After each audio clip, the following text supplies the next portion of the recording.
PWD बच्चों, मैं विक्की सिंह स्वागत करता हूं आपका एसवीपी इंस्टीट्यूट यूट्यूब चैनल पर। अब आप काउंसलिंग की तरफ आगे बढ़ रहे हैं, यानी एडमिशन प्रोसेस के लिए आप आगे बढ़ रहे हैं। फिजिकल वेरिफिकेशन के लिए आप मेंटली प्रिपेयर हो रहे हैं और आपने ये अंदाजा लगाना शुरू भी कर दिया है कि हमें कौन सा कॉलेज मिल सकता है और कौन सा कॉलेज नहीं। आप प्रीवियस ईयर ट्रेंड्स देख रहे हैं, प्रीवियस ईयर कट ऑफ देख रहे हैं और भी बहुत सारी चीजें हैं। बच्चों, मैं आपको एक चीज बता दूं जो कि आपको आपकी काउंसलिंग या एडमिशन प्रोसेस के दौरान बहुत ध्यान से समझनी होगी।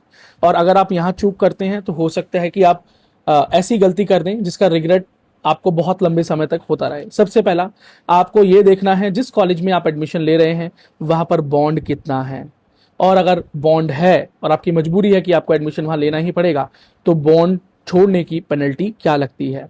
इसे सर्विस बॉन्ड भी कहते हैं। अगला, कॉलेज का फीस स्ट्रक्चर ठीक से चेक कर लेना, प्लस हॉस्टल फीस भी एंड मेस फीस साथ में चेक कर लेना और देख लेना कि आप उसे अफोर्ड कर सकते हैं पर ईयर या नहीं कर सकते, क्योंकि कुछ स्टेट्स में गवर्नमेंट मेडिकल कॉलेजेस की फीस काफी अधिक है।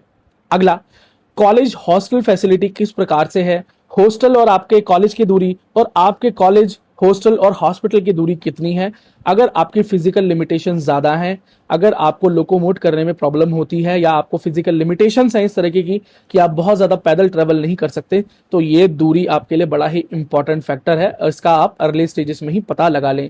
अगला, इसके अलावा वहाँ कल्चर, फूड, लैंग्वेज, ये सारी चीजें, और इसके अलावा दूरी आपके घर से, आपके होम टाउन से कॉलेज की दूरी, क्योंकि अपने घर आप कितनी बार आ जा पाएंगे साल में, ये डिपेंड करता है कि आपके घर से कितना दूर वो कॉलेज है और कनेक्टिविटी किस प्रकार से अवेलेबल है। अगला, वहां पर आपको ये देखना भी होगा क्या डिसेबिलिटी के अकॉर्डिंग वहां पर कॉलेजेस में लिफ्ट या व्हील चेयर सपोर्ट है या नहीं। बाकी अगर आपको इस तरह की कोई फिजिकल डिसेबिलिटी नहीं है, लिमिटेशन नहीं है, तो शायद ये सारी चीजें आपके लिए चैलेंज ना हो, पर मैं एक कॉमन वीडियो बना रहा हूं तो मैं यहाँ पर सभी की बात करता हूं।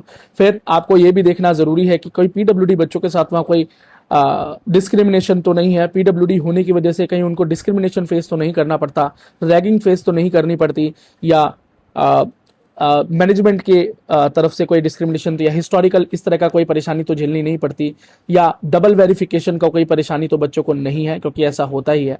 तो ये कुछ इंपॉर्टेंट फैक्टर्स हैं जो कि आपको काउंसलिंग के में जाते हुए, एडमिशन लेते हुए समझना चाहिए। क्योंकि आपको कई बार ये लगता है कि हमें कोई भी कॉलेज मिल जाए, क्या फर्क पड़ता है, एमबीबीएस ही करना है। नहीं बच्चों, ये 5.5 साल का लंबा जर्नी है, आपका बहुत लंबा समय वहां पर इन्वेस्ट होने वाला है आपकी जिंदगी का। आप उसको लाइटली नहीं ले सकते, आपको ये सारी चीज़ें ध्यान में रखना बहुत ज़रूरी है। मेरा काम है आपको समझाना, आपका अब इसको मानना ना मानना आपकी मर्जी है, पर ये चीज़ें बहुत इंपॉर्टेंट है बच्चों। All the best for your NEET counselling and I hope एक अच्छा मेडिकल कॉलेज आपको मिले।